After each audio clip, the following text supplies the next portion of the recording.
Hoxe en Historias por Doquier vamos a falar do mundo hippie, dos retiros espirituais que tan de moda están agora. Para elo, pois, temos aquí a Duna, psicóloga e terapeuta holística, e a Arián, chef privada, entre tantos eventos, estes retiros espirituais. Como estades en vida? Moi ben, graciñas a ti por convidarnos. Sí, moi ben, encantada de estar aquí. Así me gusta. Mira, vamos a empezar falando do mundo hippie, porque, claro, non tería lógica se vos non fosedes hippies, non? Bueno. Gústame moito porque somos hippies os teus ollos. Claro. Hai hai- moito tipo de hippies. Exactamente. Entonces, ahora vamos a ir aos temas que máis lle preocupan aos galegos, porque eu creo que aí non nos podemos empezar a aclarar que a vivienda, a política, a educación, o amor, o traballo e a sanidade. Por cal queredes empezar? E a partir de aí creo que todos os que escoiten este podcast sobre el mundo hippie van a empezar a entender como vivides vos ou como creedes que Sí. é o voso mundo. Por cal queredes empezar? Eu xa non me acordo nin do que dixeches, así que escolleti. Veña, vamos a empezar por vivienda. Vale. Así como te. E vamos a empezar por Arián, porque Arián vive nunha furgoneta. Eu creo que non hai nada máis hippie que vivir nunha furgoneta. Por qué? Como empezas? Bueno, pode ser hippie ou pode ser de xente que non ten un duro. Vale, pero no teu Está caso... ben, é verdad. No meu caso é unha decisión, precisamente falando de vivir esta vida sencilla, con que empezamos este podcast. Precisamente eso, vivir unha vida sencilla na que eu preciso menos recursos para vivir. Entón, o sea, eu, ao decidir vivir nunha furgo, que pasa? Que de repente non teño que pagar Uber, non teño que pagar luz, porque teño unhas placas solares que me abastecen. Tampouco teño grandes electrodomésticos que calquera na casa ten porque as precisa. O sea, eu non preciso vitrocerámica, non preciso unha cafetera, non preciso un secador de pelo.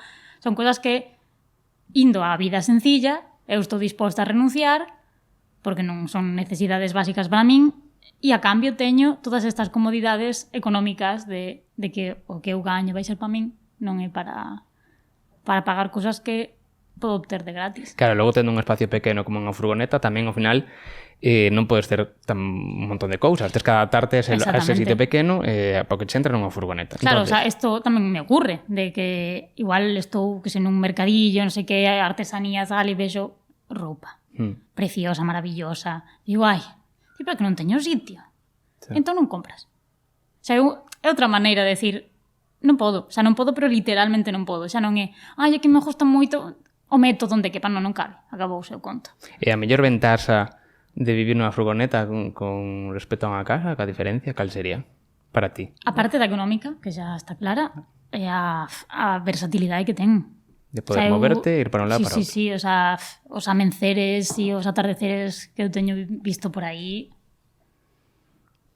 comparando con isto, con estas mansións gigantes, non sei que, como, bueno, Pois mira, quen os quixera. a xente querendo invertir en vivienda podendo comprar unha furgoneta. E logo temos o outro caso de Duna, que viviches un tempo nunha comuna, non? Sí, bueno, e a miña idea é seguir dunha maneira un pouco diferente de como estuven, ¿no? Pero sí.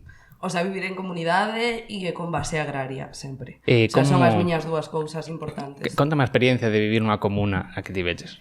Home, pois, así en xeral, creo que, un pouco falando pa xente que nos está vendo, supoño que Claro. todo o mundo está esperando un pouco de cotilleo, non?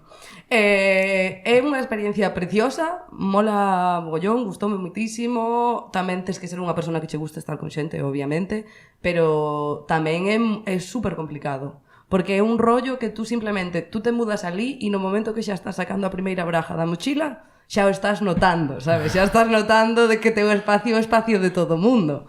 Sí. E aí entran moitas historias, non te ves de frente con un mogollón de rollos emocionales propios, ali, pasamos de todo, épocas preciosas, donde todo funcionaba super guai, e pasaron moitas cousas. De feito, eu sempre dixo que teño jardadas ali moitísimas cousas que pasaron ali dentro, que lle venderén a Netflix o mellor algún día, para facer un gran hermano rural. Pero a maior diferencia que podes notar que notou Duna estar nunha comuna comparado con vivir nunha casa, que, por exemplo, as asambleas, non? Que vos reunides, non sei, cada certo tempo a decidir que se fai, que non se fai. É que a historia o sea, así un pouco para estructurarnos, non? Explicando para alguén que non sabe o que é vivir nunha comuna ni como funciona. Pois a historia sería unha finca moi grande, unha casa onde vive a xente toda xunta e na que a xente comparte o seu traballo na finca. Entón, todo o mundo ten que comunitariamente cuidar da horta ou cuidar dos animales. Neste caso, nos tiñamos eguas, e tiñamos galiñas, e tiñamos cans, e gatos, e un montón de tal. Entón,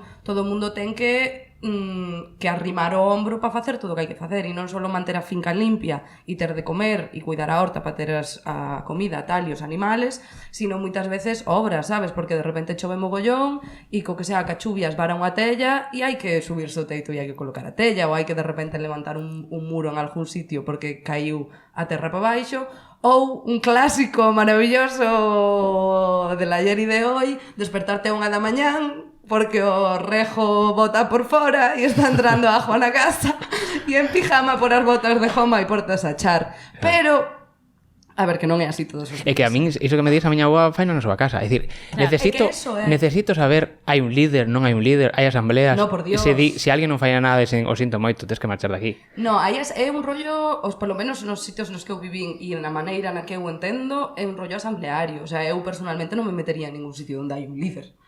Entón, como decidi, nese caso, como decidía de si de repente hai alguén que non está aportando que debería aportar? Claro, que hai unha cousa moi importante que moitas veces os seres humanos non nos damos de conta, e eu doume conta cando me fan este tipo de preguntas, e é que hai unha cousa super guai que se chama empatía. Bueno, sabes, e hai unha cousa super guai que se chama interdependencia, e que moitas veces cando a xente que vives entende iso, moitas veces non fai falta nin facer asambleas, porque tú te levantas pola mañán e tú sabes que a túa compañeira ten a regla, porque xo dixo onte, pero está aí medio feita un catro no sofá, e tú directamente tocaba ya el abrir as eguas hoxe e colles e vas tú e non dais nin que preguntar, non fai falta unha asamblea, sabes, para decir, hostia, que casi vou eu, no? Tú xa ves e dices, coño, vou. Entón, eu que sei, o 80% das cousas se solucionan así. Pero despois sí que é certo que a veces fan faltas asambleas, porque sí que pasou algunha vez de alguén que se descolga, no? Ou alguén que non é tan empático como o resto, ou alguén que de repente por unha situación personal ou o que sea leva unha temporada que está un pouco pasando de todo. A min pasoume de vivir con xente que, por exemplo, estás a facer de comer ti todos os días, sabes? E dices, hostia, ao mellor mola facer algún turno ou cambiar algunha historia. E aí toca desalojo. No, para nada, por Dios, no. Aí toca asamblea con letras mayúsculas. De aí o lema, un desalojo, outra ocupación, ¿no? Claro. No, e aí o falas. O sea, porque que a veces nos olvidamos de que a xente pode ser razonable. Sí que é certo que hubo casos no que a xente non foi razonable, ¿no? Pero nunca se lle botou a ninguén. A xente, sí que hubo xente que acabou marchando. Pero polo seu propio pé. Pero polo seu propio pé. E tamén hubo xente que marchou e despois volveu facer cousas bastante feas. Sí. Sí, como destrozar un par de bancales e así. Sí. Pero bueno, que claro, non podes controlar. Sí. E Arián, vivirías alguna vez nunha comuna ou non che Eu atrae? tamén estiven. Estiveches? Sí. E dime algo extremo a unha casa normal, porque un rejo a miña abuela tamén o colle. Entón dime algo que sea extremo, que digan, joder, isto nunha casa normal non pasa. Claro, extremo, un pouco loco. É que senón ao final a xente vai dicir, pues, hippies son eu, todos son hippies. Coño, no, pero que o compartir 24 horas, o sea, ti ponte nun piso de estudantes. Esa é unha comuna, un piso de estudiante, entón. O sea, non é unha comuna porque non están compartindo traballo. Ti imagínate un piso de estudantes no que aparte de ter que repartir as tarefas do fogar, facer a comida e ter o estante da neveira non sei que, tamén tedes que ocuparvos de, que sei, de manter as paredes limpas, de manter o edificio de que entero. Non caia o teito. Claro, é como todo eso. Ou non sales da casa a estudiar as horas lectivas, sino que esas horas tamén as vas a compartir ca mesma peña. Que estás ali 24 horas ao día e a veces estás un mes inteiro sin salir, me entendes? Cas mismas 4 tamén. personas. É que eu creo que esa é a parte máis... E para min foi a máis intensa, non sei para ti. Sí. Pero esa historia, sabes? En plan, eu estou con estas 3 personas e estou con estas 3 personas para desayunar, comer e cenar día tras día. E no momento que de repente... eu que sei, estás mal ou o que sea, estás aí están na túa nariz tamén aí metidos, E despois a xente a veces enrollanse entre eles, e claro, e aí dices, claro, estamos aí todos xuntos igual. E é o que se chama psicolóxicamente, xa que estou aquí tamén como psicolóxica, no? Como psicóloga e terapeuta, hai unha cousa que se chama o efecto gran hermano, que non é ningunha coña.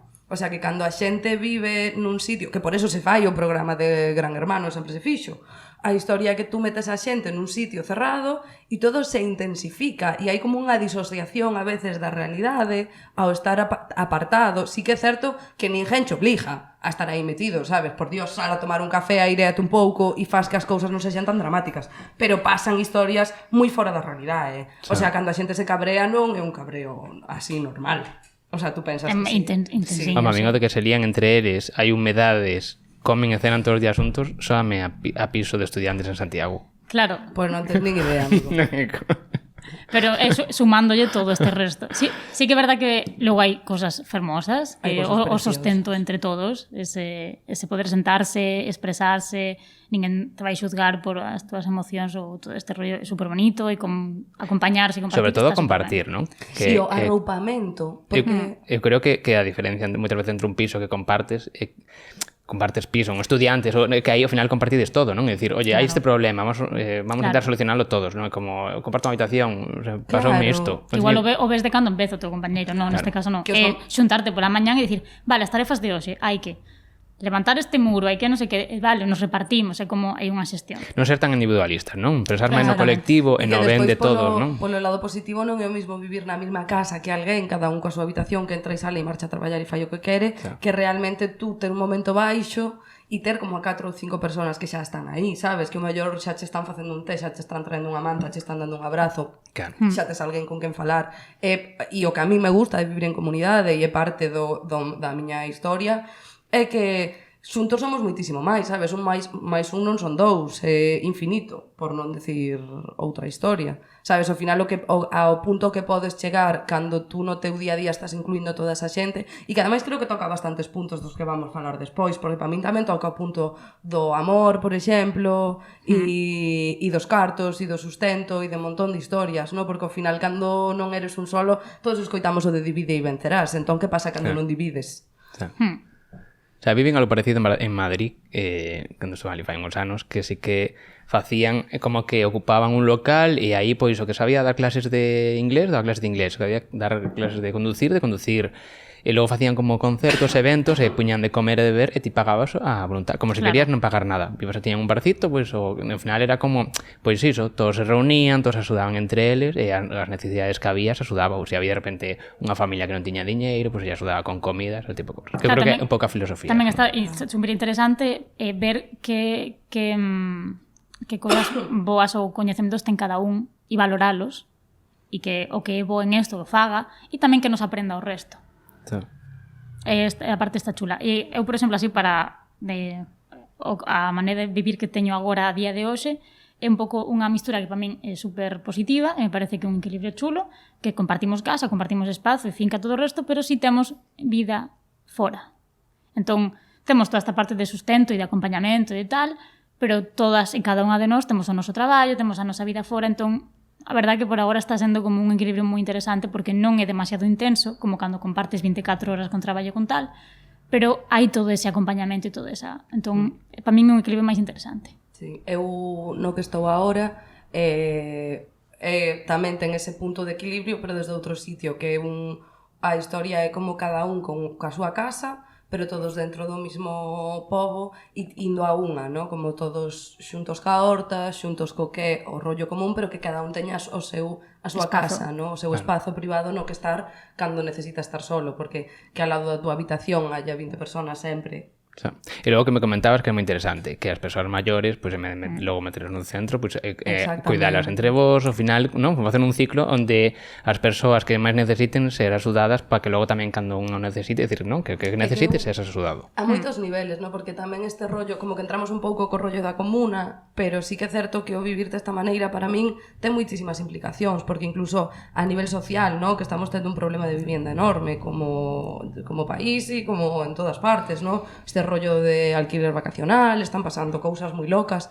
Eu vivín en Londres moito tempo e hai alquileres en Vigo que están máis ou menos como que eu alquilaba ao lado de, sabes, de Hyde Park, e dices, hostia, nos está descontrolando todo un pouco. E sí que é certo que a veces se nos olvida, ¿no? Como que a pouca xente se lle ocurre, cada vez máis, porque está así un pouco en auge a historia, pero cada vez non se nos ocurre joder, o rural, sabes? Unha vez díxome miña abuela que a xente parva de todo, a xente non se dá de conta que vivir no campo é muitísimo máis barato.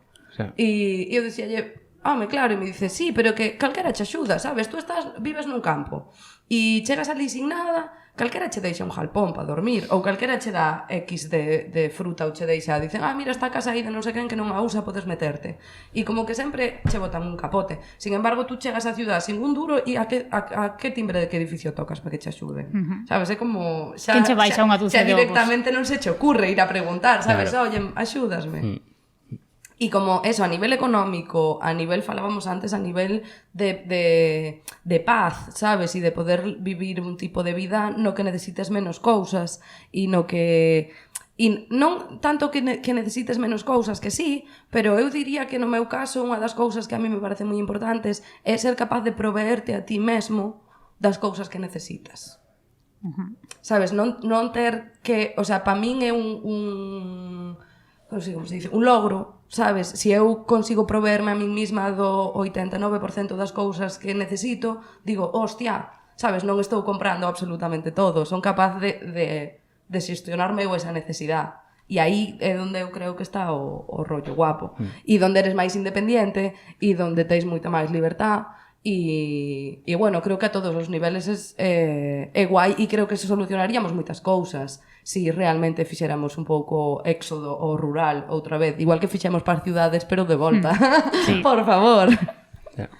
Eu creo que compartimos, creo que nos contaxiamos das enerxías dos demais, ao final nos povos te contaxas dese ritmo tranquilo da xente pues, andando cos animais, andas moito máis, e ao final nas cidades te contaxas dese ritmo frenético de coches pitando, semáforos, que teño que apurar para chegar, si collo atasco, e iso ao final nos povos pues, non o tes. Hostia, amigo, outro día, e mira que eu ahora mismo vivo en Sabarís, e Sabarís tampouco é que sexa o epicentro da ciudad mundial. Bueno, pois cheguen a casa, que a cabeza tan loca, que cando me dinte conta estaba intentando abrir a porta da casa que chaves do coche, dando yo o botón de abrir as portas.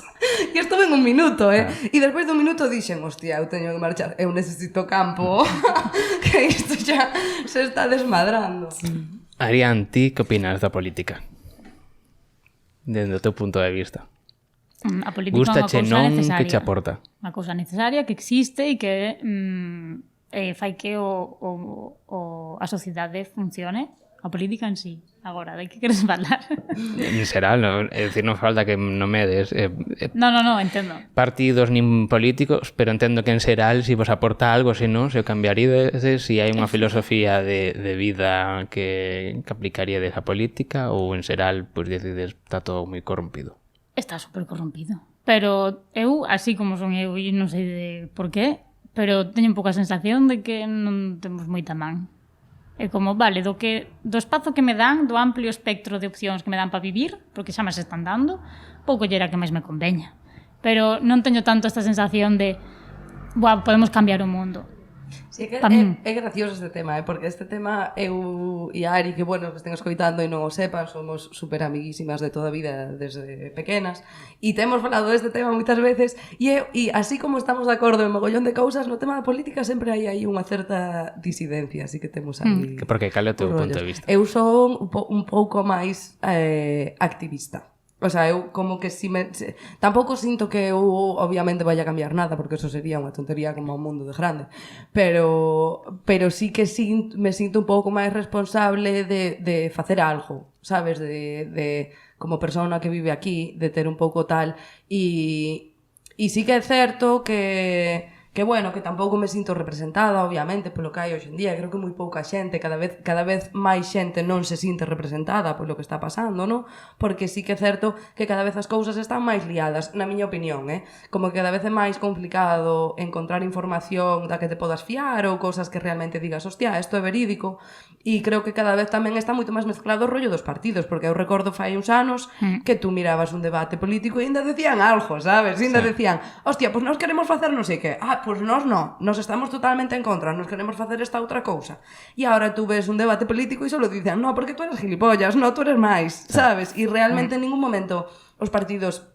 Bueno, esta é a miña sensación, Como que cada vez os partidos che contan menos do realmente as accións políticas reales que van a facer e nos centramos máis un pouco en un rollo máis sensacionalista, ¿no? Como que vaya a quedar mellor en TikTok. Xa. Sabes? De, lo que le dijo! E creo que política tamén é para as persoas da P a manifestación que foi ti, non? Que ao final xuntarse 20.000 persoas, iso é política, non? E teño que decir que para min, que son unha persona, eu son bastante fervello e a min gústame moito estas historias, e son, sabes, gústame, se hai unha cousa que a mí me fai chorar moitísimo, moitas cousas me fan chorar por son choromicas, pero especialmente é ver a xente unida por algo.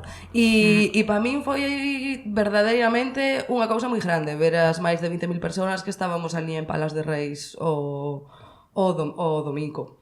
A verdad que sí, eu non miraba tanta xente xunta desde o da reforma da 11, creo que foi ali no 2012 ou así. Facía moitísimos anos, e mira que houve a bastantes manifestacións, e facía moitos anos que non había unha tan grande. En esta o objetivo era paralizar unha fábrica de celulosa, ¿eh? Sí, paralizar o... Bueno, queren por... Un proxecto.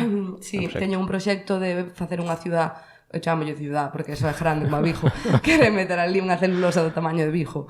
Al lado dun río, ademais, que vai desembocar a moitos ríos de Galicia e facendo negocio dun rollo de eucalipto e que ademais está promovendo os eucaliptos transxénicos cada vez, porque os eucaliptos antes só se podían plantar na costa, porque é un árbol que non vive no interior, e cada vez o están cambiando máis para poder plantalo no interior. E entón facilitar facer cousas como esta, que a mí me parece unha aberración, vamos. Bueno, iso tamén é política. Vamos agora con educación. O pan e política. O precio do pan tamén. A educación pública, privada, concertada, os curas dando clase, que ben sentan. Pois, idílicamente, a educación na casa. A da casa. A da casa, pero claro, a da casa non só a da casa, sino a da casa e dos veciños. Con isto que falábamos antes de valorar todo o que cada un dos componentes desta comunidade sabe, a sabiduría común, esa é a que hai que compartir. Para min, idílicamente. Vale, e a túa parecida? A ver, eu teño que decir que eu son unha persona que eu estuve dando clase en Inglaterra uns cuantos anos. Estuve dando clase en primaria, estuve dando clase en un reformatorio, estuve dando clase en un montón de institutos, e estou dando clase hoxe en día en varios institutos tamén aquí en Galicia.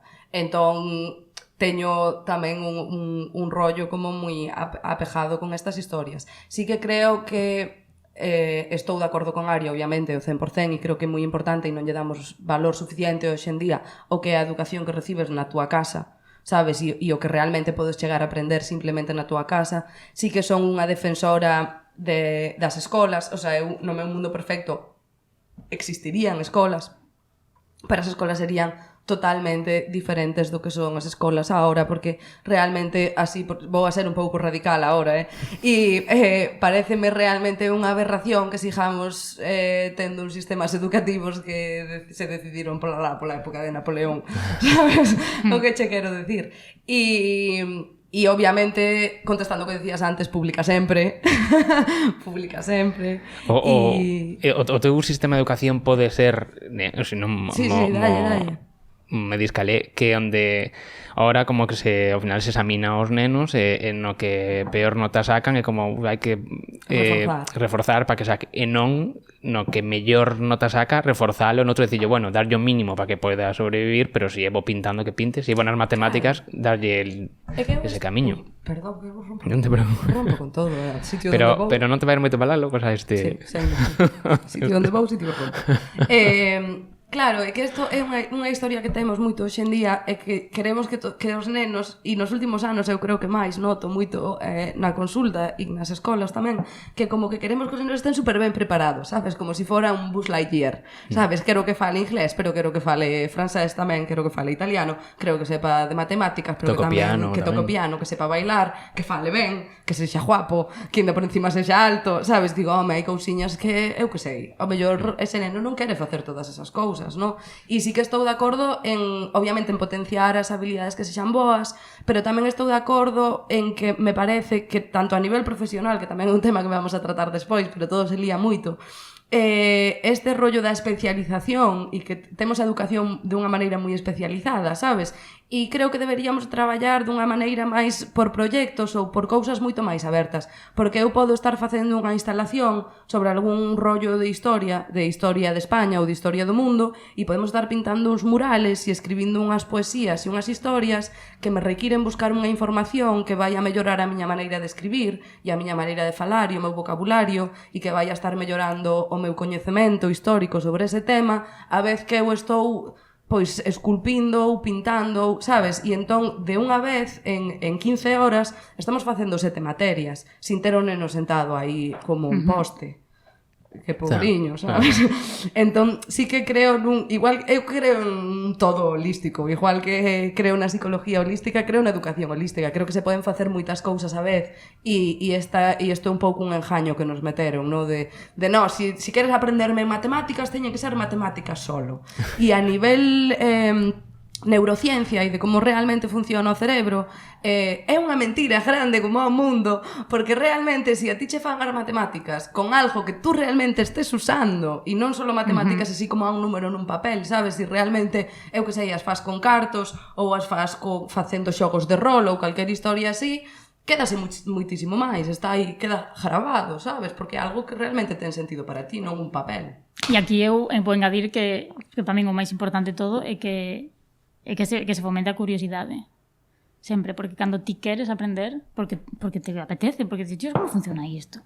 Aí é onde prestas atención e aí é onde está o teu cerebro completamente plástico, ¿no? A recibir información e a entendela de verdad, a integrala. Gústame como pensades sobre educación as hippies.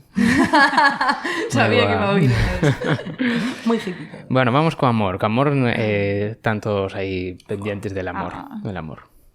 Para empezar, vamos a empezar xa un pouco de cotilleo, porque estamos moi serios ata ahora. Sí, hai poliamor no mundo hippie, non? Hai liberdade amorosa? Ou hai tirar máis por tradicional, parella estable, fillos e cero poligamia? Pero tú queres que che falemos de nós en concreto do mundo hippie en general? Bueno, de co que quirades. Porque eu diría que... Hai de todo.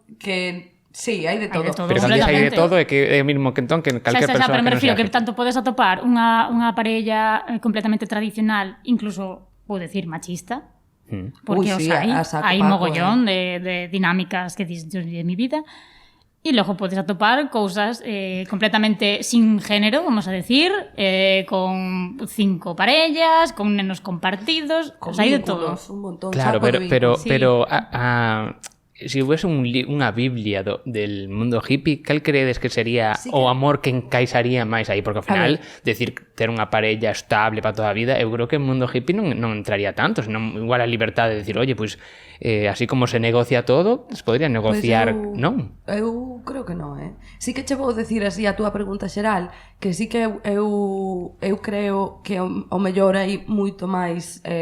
cantidad, no, de relacións abertas e de xente que ten máis varios vínculos diferentes, o mellor neste tipo de mundo, pero sí que é certo tamén que está vendo un auge nas relacións abertas en todos os ámbitos en xeral, porque igual que teño visto, o sea, moitos colegas que teño que poderíamos considerar hippies ou do mundo hippie, xa aceptando que non somos hippies, no, pero hai mogollón que están en este tipo de relacións, pero tamén coñezo un mogollón de xente así moi modernilla e moi de outros rollos e tal, que como que está habendo un boom, no, con esta historia das relacións abertas e tal.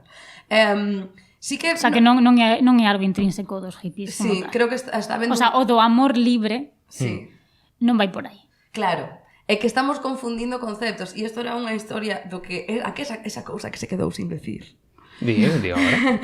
Iba a decir que na maneira na que as cousas, as ideas insidiosas, vou chamarlle, se propagan, é collendo un anaquiño de verdade e deformándoa. E esas son as ideas que realmente agarran, ¿no? Porque teñen unha certa base, unha certa semilliña que sí que é a realidade. E despois a deformas e entón eso sembra moitísimo mellor que collendo unha mentira directamente tirada, ¿no?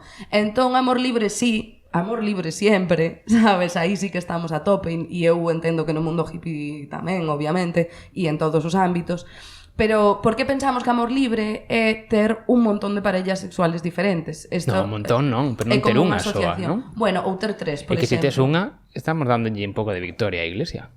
Por No, qué? pero que eso non ten nada que ver ca religión, nin co catolicismo. Bueno, pero algo que Sí estableceu a que ten Iglesia... que haber algo. porque- Sí, pero que ti porque tiñas non- unha súa parella non ten que ver ca religión. O sea, é unha decisión Pero personal. iso non é algo que nos queiramos. Si a natureza deixala fluir, non teríamos unha parella sola. Por que Ahora, non? a Iglesia dixo, hai que ter unha sola para que non ande por aí como ter unha familia con fillos. Pero si o instinto, Yo non estou de acordo. animal non pide Eu non iso. estou de acordo. Tú eres menos hippie.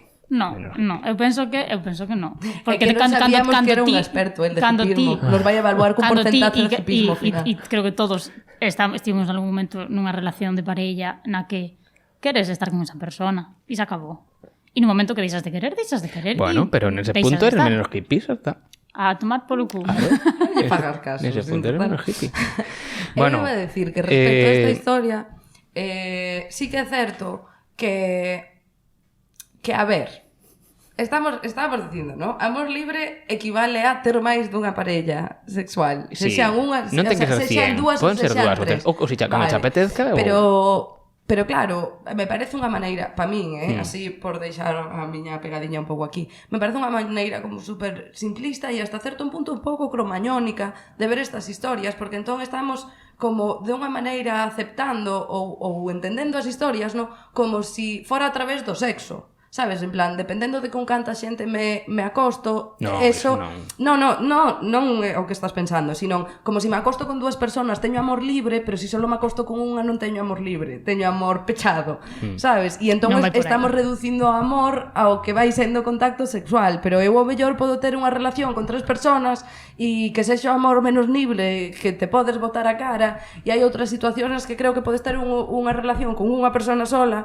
e que sexa un amor super libre e que realmente non haya fallo, ¿no? Porque creo que tamén un pouco nos estamos despistando con isto do poliamor de outras historias. No, que... eu entendo que ti dis, pero entendo que o que ti dis é o que debería definir as directrices do mundo hippie, que tes unha soa parella che vai ben, moi ben, pero se de repente pasan uns meses ves que surde que as outra máis, benvido sea, porque non hai que cerrarse na educación, non hai que establecer un camiño só para a Tamén educación, a liberdade é po esa. traballo Vouche dicir e unha po amor. cousa Non? como psicóloga, eu teño, ademais, non só de pacientes, pero de meus amigos, que tú querías cotilleo, pero eu deste tema teño cotilleo para sacar un rato, porque entre ser terapeuta, obviamente, escoitas das relacións de moita xente, e ademais son un pouco cotillo e teño moitos amigos. Vale. Entón, aí vas recabando. Pero a historia é... conozo xente a que lle vai guai, O sea, conozo a xente a que lle furrula ben a historia. Que non son hippies. Son hippies. Si son hippies, sí, en este caso, pues sí, cuadrou que sí que eran. E valles ben, e a min eso me parece puta madre, pero tamén che digo, teño escoitado cada Cristo, o sea, cada Cristo, Pero como nas relacións tamén...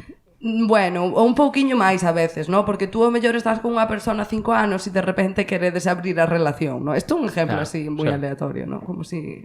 Non sei onde escoiten isto. Vale, pois está xente 5 anos xunta, ¿no? E quere abrir a relación e entonces dices, bueno, pois por eso dá comodidade, vamos facelo con alguén conocido.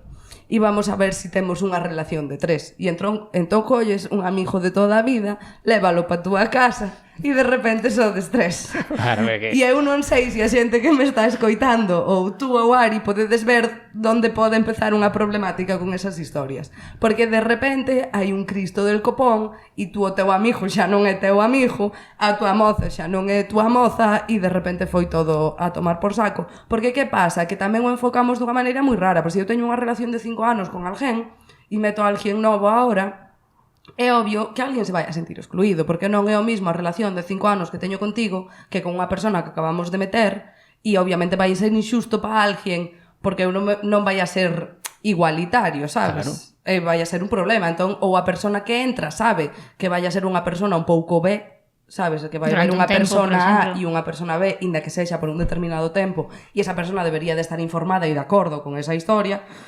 Ou se non te metes en rollos, porque o mellor a persona que é a túa persona A, por chamalo de alguna maneira, que a min isto tampouco é unha das partes que non me gusta moito, cando hai xente B, xa me parece que algo non vai ben. Pero bueno, claro, é que poden surxir un montón de historias, tamén moitísimos traballos cos celos e tal, que quizás eso me parece unha parte positiva, en certa medida que pode ter o poliamor, porque hai un traballo aí con eso, pero tamén a veces nos metemos, eu tamén teño visto a xente que en vez de estar traballando os celos, o que está facendo é obligarse a estar a sí mismo en situacións que non lle molan e non cuidarse. No, porque como, hostia, como teño que ser guai, como teño que ser poliamoroso e como que teño que non ter ningún tipo de celos. Teño que aceptar esta situación que non me está gustando. Que orgullosa estaría a Iglesia de escoitar esta mensaxe que acabas de decir as dúas. En un lugar hippies a favor de... No, estás te confundindo. Eu en ningún momento dixen que son pro monogamia. Pero falaches moi mal das relacións abertas. Dixen que serán dinámicas moi tóxicas. Non falen mal das relacións abertas, no, que se entenda por Dios. Falen mal de como as estamos enfocando. Claro. De facer que as relacións abertas non van a funcionar si lle estamos pondo unha base sexual e as estamos medindo en base a con canta xente nos acostamos e as estamos medindo en base a personas A e personas B. Sí. Que ter unha relación poliamorosa é unha cousa super complexa que entendo que tamén probablemente pode ser super bonita porque igual que falábamos cando hai moita xente e vives en comunidade todo moi guai, quizás unha relación de varias personas, eu non sei porque a mí ainda non me salgo ben, basicamente tamén cho dixo, pero quizás unha relación de varias personas tamén poda ser absolutamente maravillosa, o que sí que está claro é que leva moito máis traballo e moito máis estudio por como estamos educados e por como está a historia, non? Bueno, a conclusión é que o amor eu creo que é o punto que máis complicado está para todo o mundo, seas hippie ou seas buen creyente que todos os domingos acudes a misa. O amor de parella. Amor de parella. Claro, que o amor como concepto tamén. Bueno, de familia, harían que importancia das o amor de familia, o amor da amizade. Eso é increíble. É como da iglesia ou aí... A iglesia querete moito máis. No, pero cando te das conta de que podes estar namorado dos teus amigos,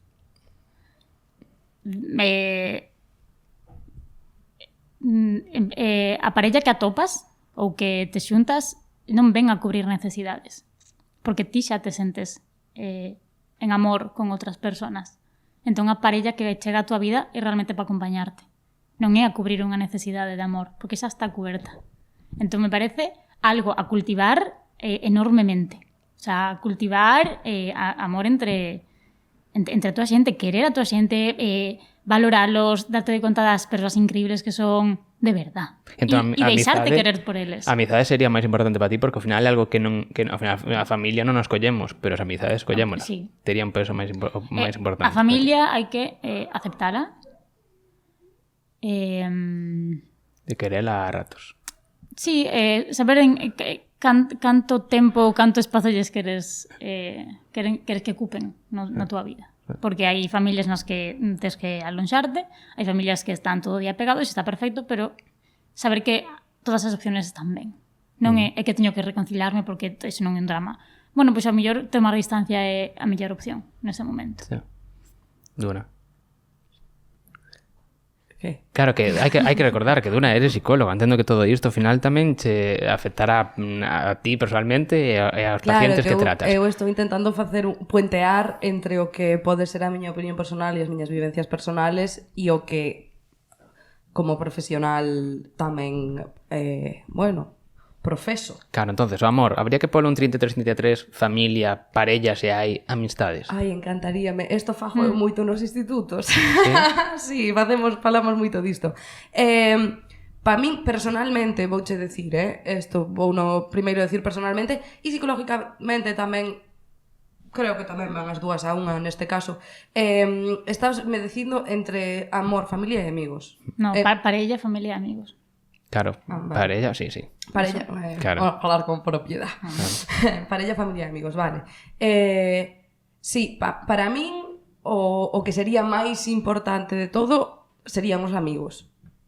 Dende logo. Porque os amigos é unha xente que tú escolles e que te vai a acompañar toda a vida. E que te escollen a ti. E que ademais, a diferencia da familia e da parella, tes unha vinculación moi diferente, porque nas familias pasa unha cousa, que mira, eu teño uns amigos que son todos irmáns entre eles, que a veces é unha desgracia, porque hai unhas peleas ali que flipas. O sea, eso é un descontrol. E cando me escoiten, que sepades que isto é por vos e vos quero moito. E claro, que pasa? Eu vexo moito porque me parece un regalo poder estar presente en discusións familiares de tal calibre, ¿no?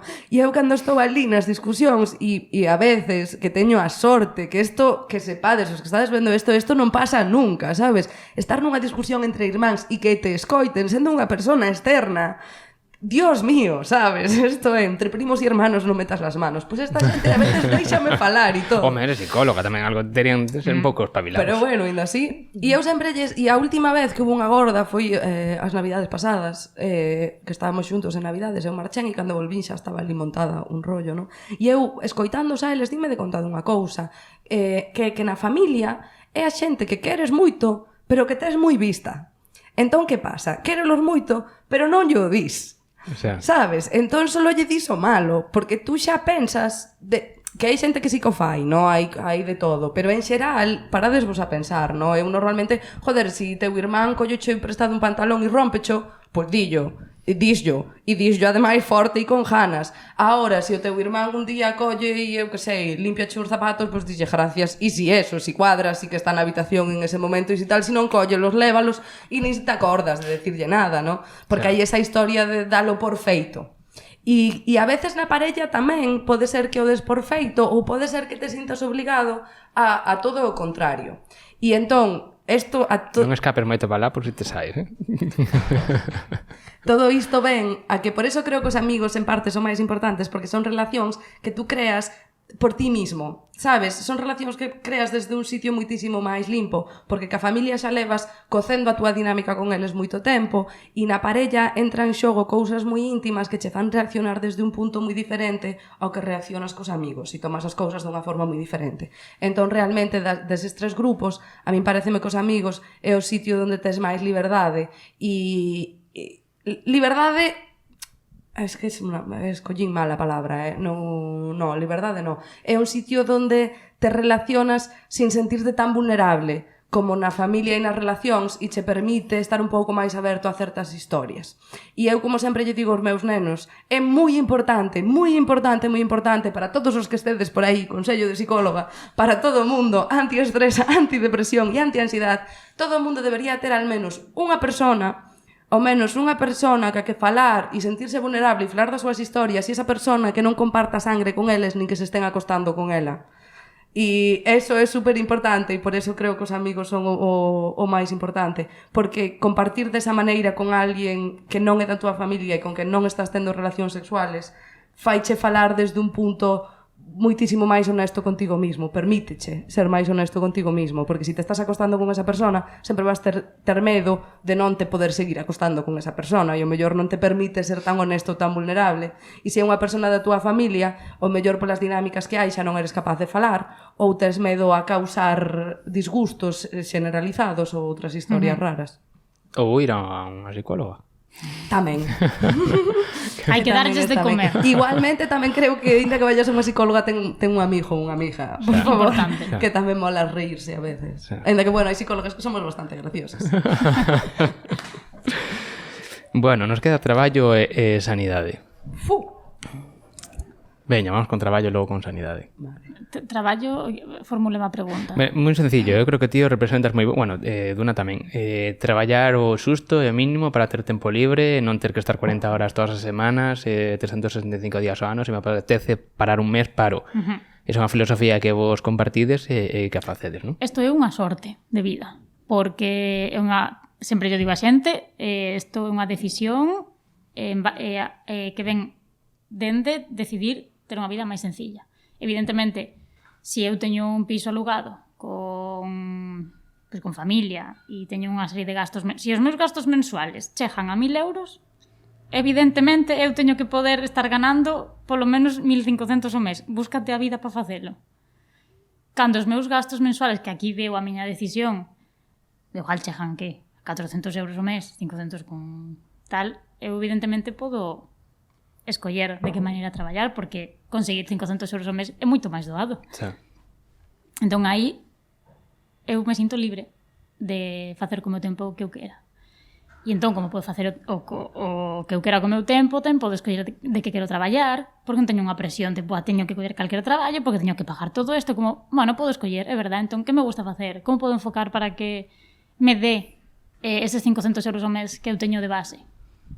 É moitísimo máis doado. E como se plantexa, se nun futuro, se estuveses ou non, fillos? Aí hai un planteamento para manter ese estilo de vida, porque ao final, cando ter fillos, tens que ter máis gastos. Son outros gastos, claro. Son outros gastos. Aí como se plantexa este estilo de vida, se pode manter, non? eu como teño pensado ou como teño enfocado por agora encamiñado, sí, porque eu traballo menos días máis intensamente, co cal ao final gaño os mesmos cartos da media, pero nun tempo máis reducido, igual os gaño en, que sei, unha semana. Pero claro, igual unha semana, o sea, son 7 días que eu estou 24 horas. É a miña decisión. Pero claro, son 7 días, logo teño outras 3 semanas de todo o mes que son para min, para a miña familia, para a miña horta, para a miña casa, para a miña xente. É unha decisión. Duna? O traballo. De maneira na que pasa o turno de palabra, moi opniosa. Tes esa filosofía tamén de traballar pouco e vivir moito. E sigo pensando que decíasme antes que baixaron a xornada, queren baixar ou xa baixaron, queren baixar a 37 horas e a mí me parece pouco. Creo que deberían de baixar a 20, que hai xente de sobra para traballar 2 turnos. E depois anda xente por aí sin traballo e con cousas desas. Pero sí que é certo que teño que decir tamén que, como ben dixo Ari, por si non quedou claro, hai que ser realista tamén. E sí que é certo que a pesar de que eu disfruto moito de vivir como vivo e foi unha decisión que tomén, tamén estou moi agradecida porque vexo que tuve moita sorte de poder facelo, que non todo o mundo pode facer, e que tamén estamos nunha sociedade que nos dice moito, que isto outro día cando falábamos de estar na realidade ou non estar na realidade, tamén para min ten moito que ver, non? Vimos unha sociedade que nos está dicindo constantemente que podemos facer o que nos dé a gana, ser o que nos dé a gana, facer todo guau. E entón, claro, tú si eres unha persona con 54 anos ou 45, é igual, non? Tes 45 anos, tes 3 fillos, e tes unha muller ou un home e estás nunha casa que estás pagando a hipoteca tal e cual e de repente eras banqueiro e decides que o que queres facer é pintar cuadros de aguacates porque o que che gusta. Bueno, pois o mellor non, sabes? O sea, e que non quere decir que non o vayas a facer e que non vayas a disfrutar de moitísimo de pintar cuadros de aguacates e que é super guai por ti, sabes? E que mola un montón, pero o mellor non con 45 anos en esa situación tampouco está ben que estemos animando a xente a coller e tirar absolutamente todo pola borda e desestabilizarse emocionalmente, económicamente e laboralmente a eles e a toda a súa familia, ¿no? Porque estás nun momento de vida que dices, coño, acabo de descubrir que hostia, que merda, que non me din de conta antes que a miña pasión era pintar cuadros de aguacates, pero ahora que me din de conta, como busco unha maneira de que teña sentido na vida que teño, sabes? E non ter que cambiar todo porque é outro momento. Ahora, os que estedes escoitando, que teñades 20 anos e que estedes en outro tipo de situacións, é o momento de pintar aguacates. Aí sí é o momento de decir, coño, quero vivir de pintar aguacates, hostia, pois inténtao, porque sí que estás nun momento que é outro momento, non? Hai momentos para facer locuras e hai momentos que son máis para outras cousas.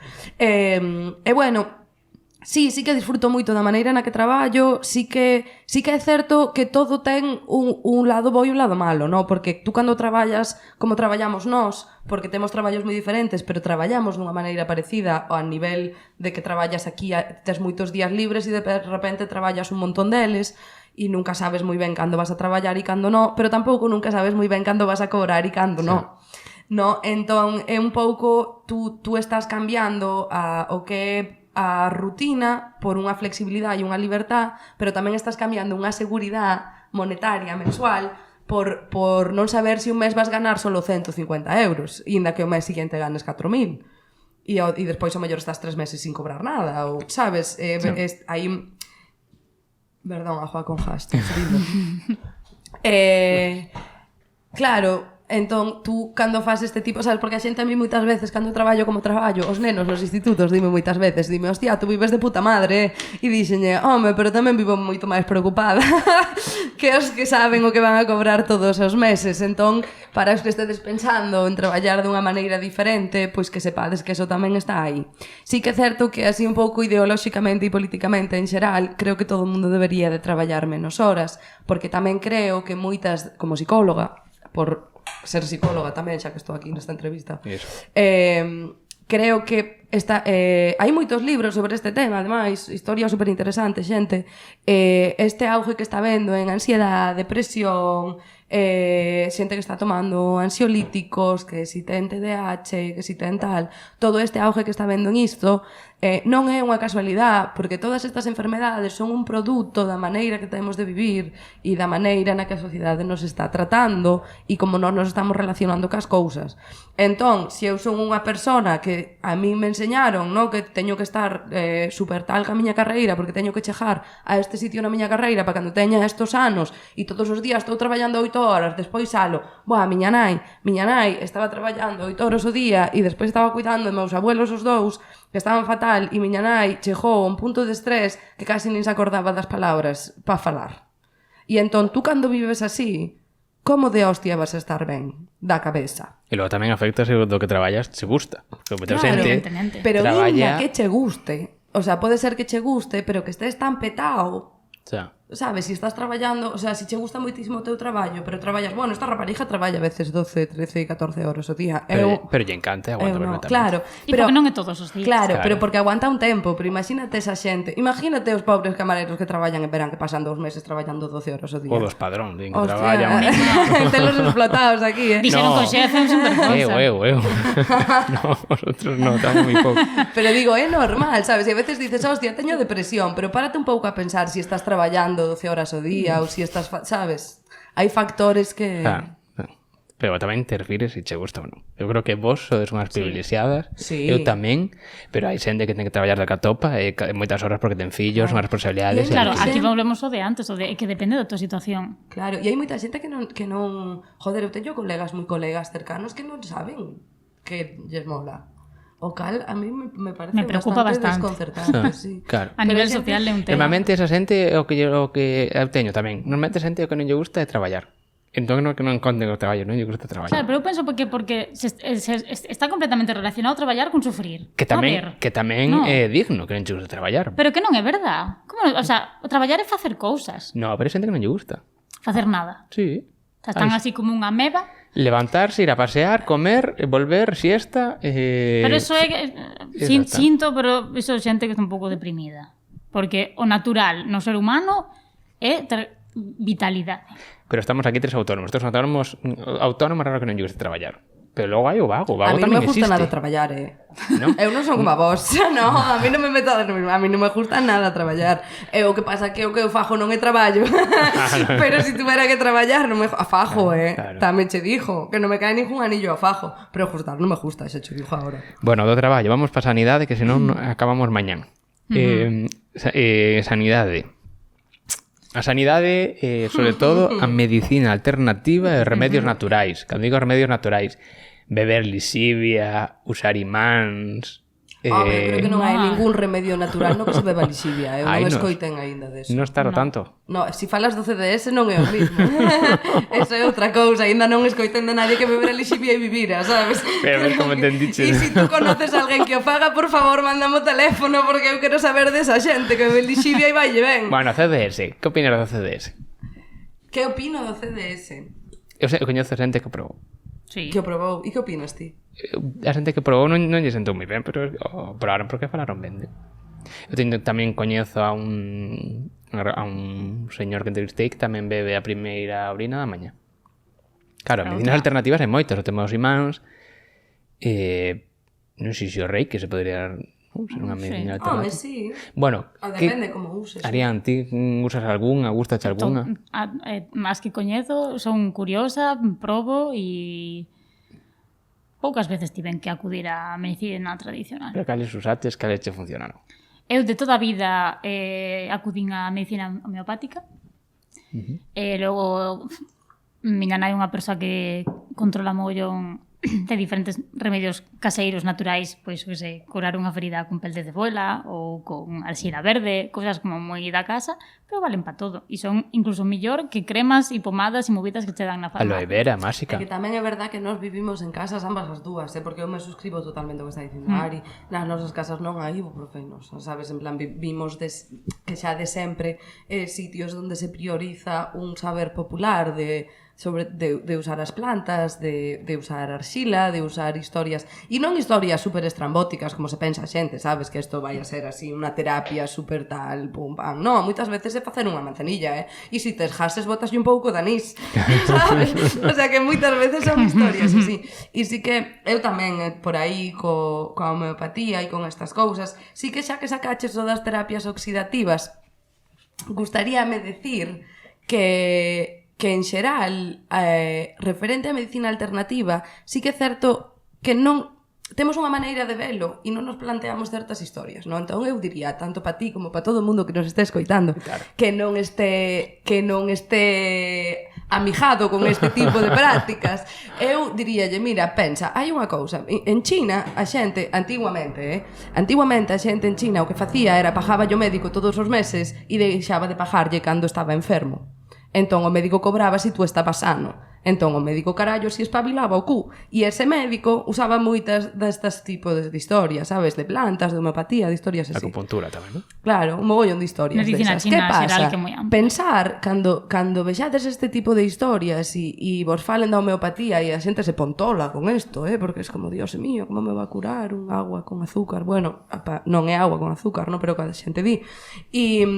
E claro, nos poñemos moi locos, pero digo, pensa que estás falando desde un sitio e un país donde o teu médico cobra cada vez que estás chungo, amigo, e o teu médico cobra cada vez que che dá unha pastilla, amigo, sabes? Entón, como vamos a acordarnos de eso, ¿no? E que non quere decir que desestime para nada os médicos os médicos que non son tradicionales, joder, os médicos alopáticos.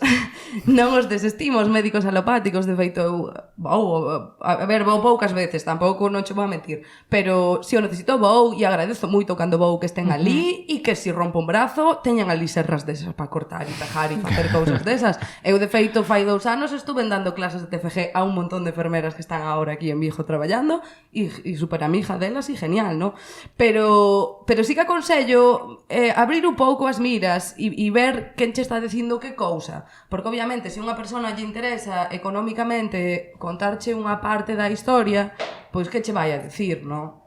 E sí que é certo que hai moitas outras terapias que se demonizan moito, como tú ben dixeches, non, beber lixivia. Pois non é beber lixivia, son terapias oxidativas, teñen un nome, teñen apellidos, hai centos de médicos ahora mismo no mundo, un montón deles, que teñen mogollón de carreiras, que as utilizan para diferentes historias e tal. E eu non digo nin que eu a use, nin que non, nin que este de acordo, nin que non, sino que, joder, é unha terapia como Dios manda e nos decimos beber lixivia, sabes? Igual que decimos da homeopatía tomar agua con azúcar.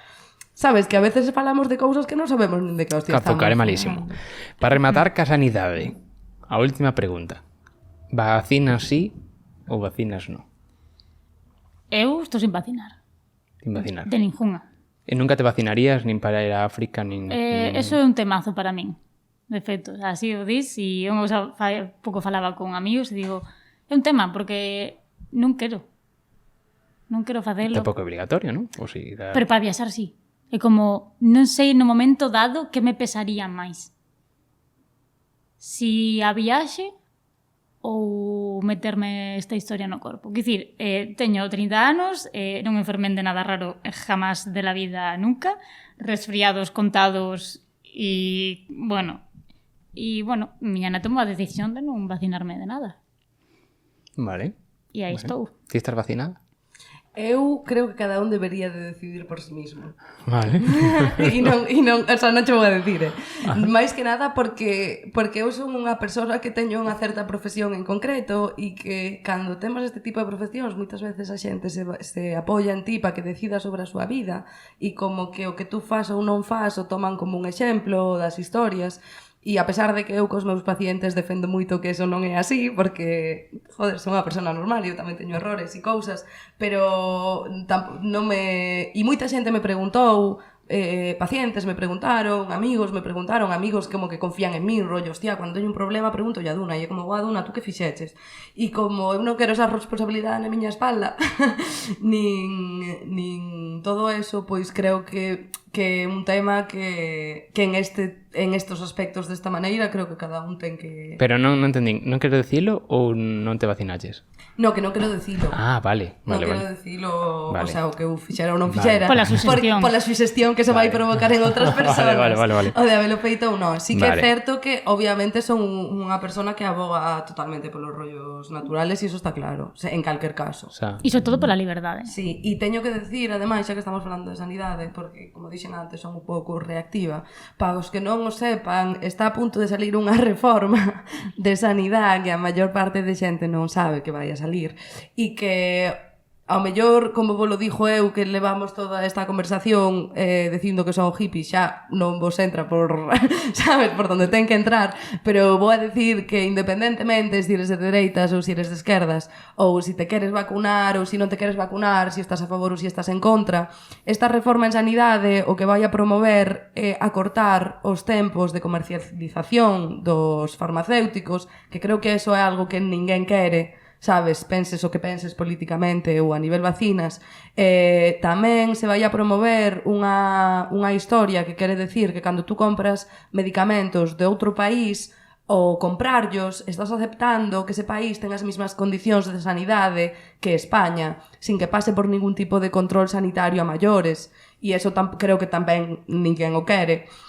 E outra das cousas ten que ver con hasta que nivel cada individuo pode decidir sobre que tipo de tratamentos coller ou non coller, e creo que eso, novamente, te vacines ou non, ou sexas de dereitas ou de esquerdas, é algo que nos interesa a todos, non? Porque queremos que os medicamentos estén ben feitos, estén ben probados donde teñen que estar, teñan as condicións sanitarias que teñen que ter, e que a xente escolla que medicamentos toma e que medicamentos non toma. E que moita xente non sabe, porque tamén estuvemos nunha manifestación o viernes deste tema, e moitísima xente nin siquiera sabía que se vai a facer esta super reforma, e bueno, polo menos a xente que o poda buscar, non? E que vexa se está de acordo ou non, e que se sepa que se está facendo. Bueno, pues mira, aí queda para que a xente o coñeza.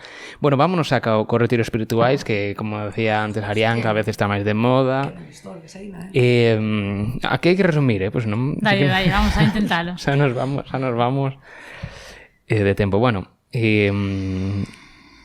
os retiros espirituais, que están moi relacionados, que comentabas ti antes, tamén cas experiencias sexuais sensitivas, non? De desconectar do mundo e un pouco conectar co corpo. Cada vez hai máis, vos vades a retiros espirituais E a traballar. A traballar, claro, non a vivir ese tipo de experiencia. E o para que quede constancia. Bueno, eu de usuaria tamén fun algún, o que pasa que non Nada que ver. Vale, vamos a empezar xa polo cotilleo. Sexo tántrico é común en todos os retiros espirituais, non en e se non é común nos que hai, en que consiste? Porque eu creo que a xente lle interesa o tema ese, que como é. Por si tienen que ir ou non a probar. A ver, hasta a día de hoxe estiven traballando nun retiro, bueno, estaba ela tamén, estamos as dúas, no que a premisa era o tantra.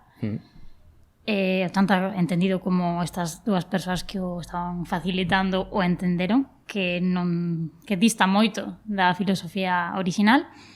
Estes non tiñan sexo, estaba prohibido ter sexo entre eles, e aquí o que sí que... É privado. Sí, certo. E...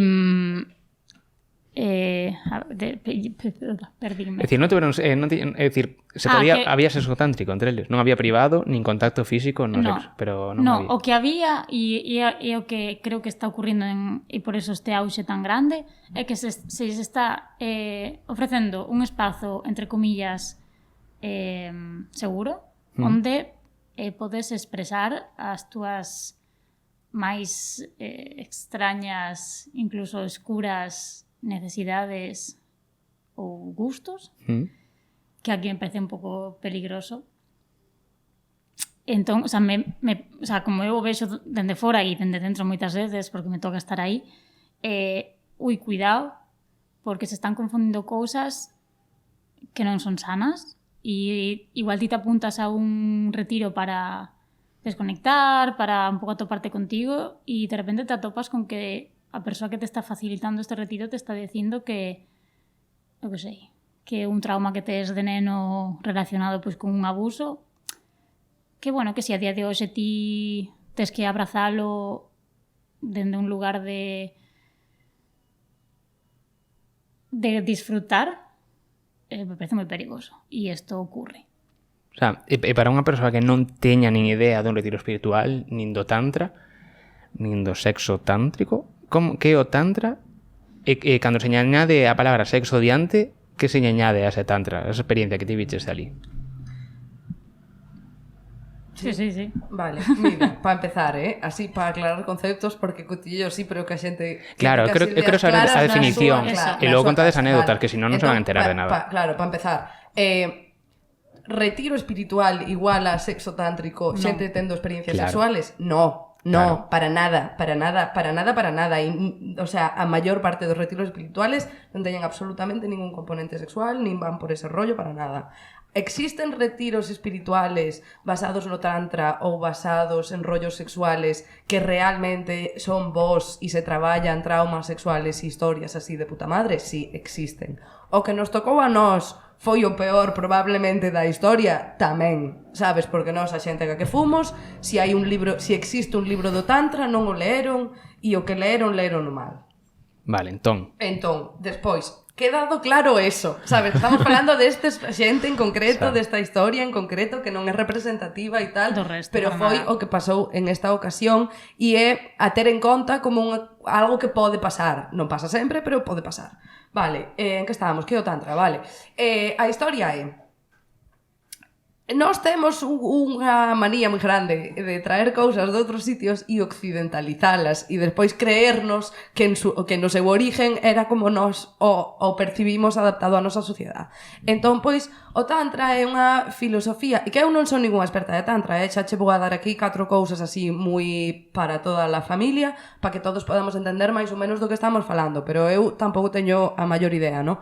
Pero, basicamente, o tantra é unha filosofía hindú que se basa na unión de todas as cousas, no amor e no que fai que todos somos un, no que a todos nos conecta, sabes? O que nos está conectando agora, o sea, todo este espacio que hai entre nós os tres ahora mismo que nos está conectando e que nos está conectando as plantas que hai aí fora e o que nos conecta ao mundo, ¿no? Todo como esta cousa que hai entre todos. De feito, había este exercicio como de por a man cada outra persona e ese espacio que notas no medio entre unha man e a outra, eso é o tantra, ¿no? E nos estaríamos en tantra ahora, pois estamos... O tantra existe constantemente. O tantra é algo que está aí constantemente. Pero si conectamos entre nós, ou se eu estou nun restaurante, estou no tantra, cos demais sempre estás conectado a todos os demais. Queiras ou non. Xa, pero nun retiro conectas unha forma, pues, claro, xuntándoos en círculo, é que nun retiro alguén tú guía. fagas un montón de historias para sentilo máis, para conectalo máis, dinámicas, o que queiras. Claro. Pero eu estou falándoche na súa originalidade, é unha filosofía que cree en eso. E tú podes estar máis conectado neso ou menos, pero é algo que está pasando igual ao marxen de ti e da túa intencionalidade. É algo que está pasando. Que pasa? Que despois dentro deso, aquí os occidentales collemoslle moito morbo e moita historia o rollo do sexo tántrico. Que pasa co sexo tántrico? O sexo tántrico tamén, sin ter ni idea e dando así un overview moi tal para que nos entendamos máis ou menos, basándose nesa técnica de que todos estamos interconectados e ter unha experiencia sexual con outra persona sin a necesidade de estar tendo contacto físico, que hai veces que se ten, hai veces que non se ten, pero basándose nesa historia de que todos estamos conectados, intentar conectar enerxéticamente ca persona que estás, conectar ca túa enerxía sexual con esa persona e ter un tipo de experiencia a través desa historia. O sea, nada que ver realmente cos actos sexuales que a xente normalmente entendo se imagina na súa cabeza, porque é outro rollo. Pero podías explicar algún exercicio que fixeran ali de conexión entre eles, de eso tántrico, pues todos sentados en círculo, claro, alguén no medio guiando, como... A eso vou agora, claro, primeiro era que quedara claro o que é original, claro. O sea, o que é a verdad do que é o rollo. Que pasa? Que despois esta xente entendía como quería, sabes? Vale, entón, que che conto? Bueno, que estivemos ali un mes tamén, foi moito tempo, pasaron moitas cousas. Claro, estuvestes un mes. Sexo tántrico hubo, aí ou non? Bueno, que nós tamén estábamos na cociña, Vale, tú falas como se nós estuéramos ali. Pero sabedes se hubo sexo tántrico en ese mes? Home, eu supoño que sexo tántrico habería todos os días porque de eso se trataba o retiro. Era especialidade, era... Sí. En realidad, vou dicir que creo que non houve nunca. No, bueno, claro, sí, o sea, basándonos no que realmente totalmente. Nunca houbo, o sea, que non eles, hubo sexo tántrico, claro, porque non tiñan ni eles idea. tiveron experiencias sexuais. Pero tántricas non foron. Incluso consigo mesmos, máis que con outros, isto Sí, hai que decirlo. pero tántricas non Pero foron. tántricos non foron. Pero sabíades si se reunían no césped fora, Sí, se como... reunían. Claro, se Sí, reunían mira, y mirámoslos facían pola historias. ventana. E que tú eres así amarillista, Bueno, mirámoslos pola ventana. Hombre, notase moitísimo, ademais. Mirabas pola ventana e estaban ali atándose cunhas... Xa chodou así todo en paquete como a ticha justa. Estaban ali atándose os árboles, uns aos outros. Ataban as mans para arriba por unha rama. Iso é real, para... ¿no? Sí, no, estou Claro, dicindo iso que quero saber eu. Por eso cho acabo de decir, vouche dar o que queres, que estás aí pedindo. É que a mí os lugares comuns non me gustan nada. Gústame identificar, imaginalo, velo. Claro, pero a historia é que fai falta dar un contexto, porque hai cousas que se as dices así tal cual, mandas ideas que non son. E a min, como me dedico a arreglarlle a cabeza a xente, non lla quero fastidiar máis de golpe. E quero que se entenda. Vale. Pero sí, había cousas raras. Estaban ali atándose, despois con paus, despois atábanse con paus polo medio das cordas, porque despois movías a corda, o sea, movías o pau e xa se movía toda a corda e a historia. E atábanos con paus aos árboles. Sí. E despois deixábanos ali. Ai, Dios mío, pobriños, de verdade, non Pero hai que se quedaban ali toda a tarde atados. No, un rato, despois volvían. Sí, despois facían moitas ceremonias, que isto a min era algo que me facía moita gracia, porque en vez de facer exercicios facían todo cerimonias. E despois, unha vez, que esta foi pa min ao primeiro golpe forte, foron dous, un cando non quería a profesora máis tántrica del mundo, non quixo compartir a tortilla, que a min iso xa me pareceu un antitantra tan grande que dixen, Dios mío, como pode ser gurú do tantra e vir desde a tomar polo cu aquí a enseñar historias tántricas e non deixar sin comer a outra peña pa comer ti máis cachos de tortilla que nadie. O sea, o menos tántrico que vin. Había pelea pola comida, entón. No, Había moitísimo ego. Home, ali Ese é había... o problema. Tú mirabas, abrías a porta e entraba o ego primeiro e a xente despois. Xa cheirabas cando viñan. Pero- Estamos falando de unha cousa concreta que pasou concretamente en isto, non que todo sexa así, que non se malinterprete, por Dios. Claro, que aquí se xuntan dúas cousas. Unhas persoas que facilitan con un ego moi grande e un grupo de persoas con moitísimas necesidades. E aquí Que vemos, era peligroso e aquí eso. vimos a un problema social. Que é cando a xente, pois, porque a sociedade nos levou a todo isto, estamos cos niveles de estrés, de ansiedade moi heavy, non sabemos quen somos, non sabemos que nos gusta, non sabemos nada da vida, non sabemos tal, e nos din, se empeza por de moda que nestes retiros se fan cosas moi chulas e que non sei que, ti te fías de calquera que te está contando unha movida, te metes ali e ao final igual te lían a cabeza máis do que parece. Entón, ao final estás alimentando unha peña que o único que quere é facer cartos, moitas veces. De feito, a min me chegan anuncios de... Ai, eso foi boísimo, sí, por Dios, retiros de facer retiros. Non retiros de facer retiros, sino talleres ou pagando, o sea, cursos de aprende a montar o teu propio retiro.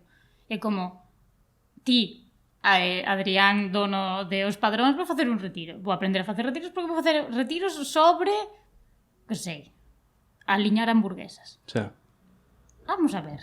Igual se está indo un pouco das mans este rollo. O sea, non... Pero debería ser xente profesional que realmente sigue ten sin algo quedarme claro, porque decides, fan cousas raras, fan cousas que non É entendo que moito. Eu só me quedou claro. anecdotación. Eu vouche contar máis Claro, que cousas. só me quedou claro, despois de 20 minutos falando de retiros, que atan a xente nas árbores. Iso pasou unha vez. Que esa xente concreta que nos vimos en ese momento fixo eso. Claro. Non que, a ver, porque tú tamén tes unha maneira de falar a mi hijo, que cuidado contigo, porque a xente que escoita vai estar pensando, hostia, Non vou a un retiro na vida. hai un retiro de meditación ali, xa me van a atar un árbol. Non Digo, pasa no, eso. coño, si de meditación irás a meditar. Estos... O problema é de quen te fías. O problema é que moito Claro, moito o rollo fala é, barato hai por que aí. pescar É dicir, a quen vas. Hai que recomendar que chamen, que pregunten, atades, hai árbores ou non? Pois mira, pois que o fagan, Pois que sería sí. guai, en realidad, que cada un se apunta as cousas sabendo, ou polo menos se non sabes que vas a ver toda que non sabes o que dices, pois xa veremos o que pasa, non? E sí que é certo que toda esta xente que fai cousas raras e que fai cousas que non teñen que ver como o que vos contén desto, tamén hubo unha historia que a mí me pareceu bastante chunga, que foi que nos invitaron a facer un static dance con eles, no? Porque nos moitas cousas non mirábamos o que facían porque non estábamos na cociña e eles estaban por aí facendo as súas historias, no? E claro, a mí como terapeuta sobre todo isto me estaba petando a olla porque esta xente eran terapeutas, en teoría, terapeutas sexuales e eu miraba que facían cada cousa que decía, válgame el señor. E dicen, vides bailar con nós, vamos facer un static dance sensual. E nos dicimos, bueno, eu xa puxen cara rara e o tío díxome, bueno, pero bailade solas, nadie se toca, o sea, non se pode tocar unha xente ca outra. E dixo, bueno, logo sí, por que non? Total, se non me van tocar, pois polo menos mira, cheiro un pouco a ver que pasa. Porque eu tamén tiña curiosidade, tampouco che vou a enjanar, porque decía, miraba que non compartían a tortilla e tal, e que andaban cun rollo tántrico, e digo, que hostia estarán a enseñar esta xente? E ali fomos a bailar e nos dixo, no, a ver, coller algo co que vos sintades sexys. E, perdón que me afastén aquí un momento, algo co que vos sintades sexys, vestirvos. E claro, nos íbamos ali a traballar, entendes? Leggings con buratos era o único que tiñemos. E bueno, ali fomos con uns bikinis e tal, como puidemos, con uns pantalóns vaqueros e unhas camisas así e tal. E dixemos, bueno, para min é sexy suficiente, tira pa lá. E claro, nada máis vamos subindo e va xente toda e Ari decíame, hostia, que raro, para ser como son esta xente van moi normales. E eu dixenlle, tú, tate quieta que xa verás que chegamos ali e seguramente se vai a desnudar todo o mundo directamente. E o cal para min tampouco me parecía fatal, O sea, se hubiese pasado eso, me hubiese parecido mellor co que pasou, tamén cho dixo, porque me hubiese parecido máis natural, máis tántrico, máis normal en general, no? O caso que chegamos ali, metémonos na sala, para empezar tiña un altar ali nunha esquina, repito, isto foi unha situación concreta dunha xente en concreta, isto non pasa sempre. E tiñan ali un altar cheo de pirolas de diferentes materiales e de diferentes historias. Había uns que eran de pedra, outros eran de metal, outros non eran pa uso interno nin nada, eran rollo en plan altar. Decoración. Tamén había un par de cousas que eu non sabía o que eran e eu traballei nun sex shop algunha vez na miña vida, o cal me sorprendeu bastante, que eu non supero o que había ali posto. Pero bueno, eu quedei así un pouco desconcertada, vale? E entón chegamos, empezamos a quentar, tal e cual, e a xente se empeza a desvestir e a porse o que iba a ser o seu traxe sexy, no? E entón, claro, que levaban por abaixo? Levaban saltos de cama e rollos de encaje, así, rollo de encaixe e tal, a lo Victoria's Secret, sabes? O sea, unhas historias como con ligeiros e con... bueno, bodies traslúcidos e transparentes e unhas historias que eu decía, pero que hostia de tantra?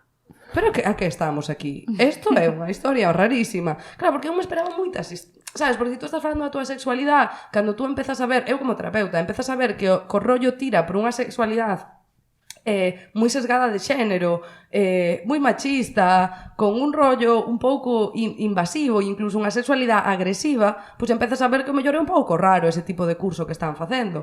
Pero claro, a cousa non acababa aí, porque entón foi peor. E dixeron, bueno, vamos a empezar o baile polos arquetipos. Tú non sei se sabes o que son os arquetipos. No. Bueno, é unha historia que todo o mundo hippie sabe, entón tú non a sabes.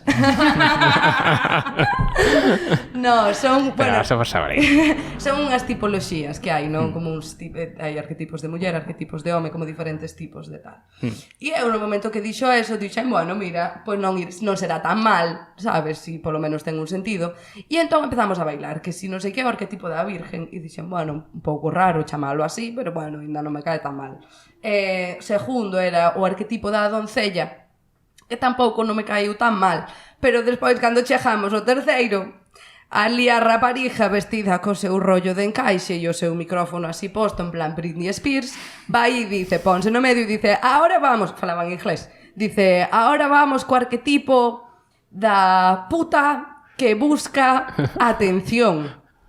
O sea, attention seeking hoe. Ese dixo que era o arquetipo.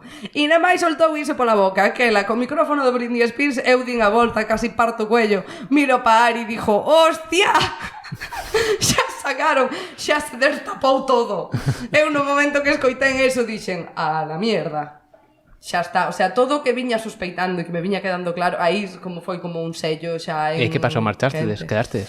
Quedamos, claro que quedamos hasta o final. Eu xa que estaba ali, a mí aparte me sinto un pouco curiosidade e que me sinto un pouco responsable como terapeuta, sabes? Digo, hostia, eu estou aquí, vou estar aquí todo o mes, está esta xente aquí, realmente, se algún destes, digo que eu non me vou a meter, porque esta xente pagou e decidiu estar aquí, pero que se alguén se pon chungo e realmente lle dá un siroco, que pode ser con estas historias que están facendo, home, pois está ben que eu este un pouco enterada do que está pasando, sabes? Tampouco me vou a pechar a saber o que fan. Que de feito pasou, porque unha rapaza fixeron cousas con respiración e que sepades ter cuidado cas cousas que se fan con respiración porque e con quen as facedes, porque hai xente que é moi pouco responsable e esta xente, como xa vedes, era bastante desastrosa, válgame Dios que mala sorte tuvemos, fomos a dar cos peores de golpe e claro, se puxeron a facer un rollo de respiración cunha tía e a tía deulle un brote psicótico e disociouse, porque son cousas que poden pasar e tú como profesional, se estás facendo traballo con respiración, se supón que tens que estar preparado para xestionar eso cando pasa, que non pasa nada, sabes? Que pode solucionar bastante rápido e non hai ningún problema, son cousas que pasan. Pasa que esta xente, a maneira que tuvo de solucionarlo foi dicirlle que fora para a súa habitación a descansar. E gracias a Dios que a rapaza dormía no mesmo sitio que a nós e eu encontréme con ela, ainda estuve falando con ela un rato e a pobre raparija díxome que xa non sabía o que era a realidade e o que non e ali estuvemos un rato e ao final non pasou nada, pero fíjate tú, sabes, era o que que ter cuidado, hai que ter cuidado e esta era xente que cobraba moito, que tiña moito nome e que viña de moi lonxe, así que sepades non vos fiar tampouco que alguén teña millóns de seguidores e cobra 8.000 pavos por unha semana non quer dicir que sexa a hostia. Xa. Bueno, isto é que me gustou, ves? Así cotilleos son os que eu disfruto. Para rematar, Arián, como sería o teu, se algún día fixeses un retiro espiritual, que che gustaría que houvese nese retiro? Que o faga e que organice eu. Claro, que fagas ti e organices ti. Eu organizo xunto con outra unha amiga, de feito esta fin de semana acabamos de facer un. Non trántricos. No. E como serían entón estes retiros? Os retiros que eu organizo nos que me gusta estar teñen que ver ca integración de enerxía do momento. Por exemplo, agora fixemos un retiro que trataba de integrar enerxía de primavera. E pois se fai yoga, se comparte comida, se comparte espazos, se fan actividades creativas, fomos a facer unha meditación no río, nos dimos un baño, se contraste frío-calor, que tamén é interesante, sempre ten todo unha base, non? E se lles explica a todos por que estamos facendo isto. O sea, son retiros nos que se busca que a xente comparta tempo, que se abran, que falen pois, das súas emocións, que se sentan arroupados por nós, por as que estamos aí levando e sostendo o espazo, pero son retiros sobre todo para min importante, que son para estar ben, para pasarlo ben, para disfrutar, para reír, para abrirse, para chorar, para compartir, para disfrutar. O sea, ten que ter, o sea, non ten que ter máis alá. Eu penso que o resto tamén hai que deixar traballo aos terapeutas, porque o que veña dicindo antes, non hai que fiarse de todo o mundo, nin hai que deixar que calquera che veña a meter movidas na cabeza. Cando non ten idea. O sea, un lugar para desconectar, para relaxarse, meditar, para desconectar, tranquilizar. Pero tamén conectar contigo e con este grupo, sí, ¿no? Sí. Este rollo de verte reflexado nos demais, bueno, moitísimo máis interesante. Bueno, me parece un bo planteamento do retiro. Sí, e funciona super ben.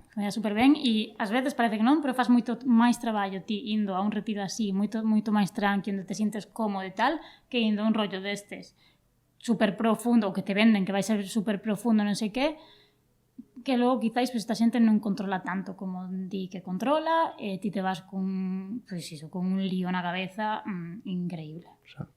Duna, para rematar, añadirías algo máis a todo o que acaba de contar do teu retiro espiritual perfecto?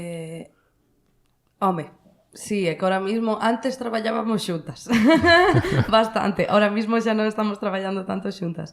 Sí que é certo que eu, por exemplo, tamén estou aí co rollo das estacións e tal, e tamén cos elementos, e eu son moito fago moito terapia con teatro. E a min gústame sobre todo, porque creo que para min é unha herramienta moi grande e que a xente lle suele entrar super ben, e fago un montón de terapia rindo e xogando, e non hai nada mellor que ver a xente de 50 anos pasando ben como se tuveran 12, Claro. e non hai terapia máis grande que esa. Entón, sí que é certo que eu pola miña maneira de ser, a pesar de que creo que son retiros maravillosos, eu non son moi de retiros destos así moi gardados, de moita respiración, incienso e tranquilidade, que tamén, pero non é o meu estilo. Eu sou máis de retiros donde tamén meditamos e tal, pero son un poquinho máis activiños, sabes? A min gustame máis facer cousas de eso, de xogar, de bailar, de saltar, de rir, de como... No, que te vayas para casa dicindo, hostia, facía tanto tempo que non me sentía como se tuvera 12 anos, sabes? E que haya esa... Porque a través desa inocencia entón traballamos un montón de historias que desde outros sitios a veces costa máis. Está ben. E a mí justame moito xogar, así que mira, ainda por encima paja. Pois mira, dous plantexamentos diferentes. Ahora sí, para rematar, só podes responder con unha palabra. Se non é con unha, con dúas. Mais non quero. Complicado. Vale. Empezamos por Duna e sigue Arián. Si esta despois de comer?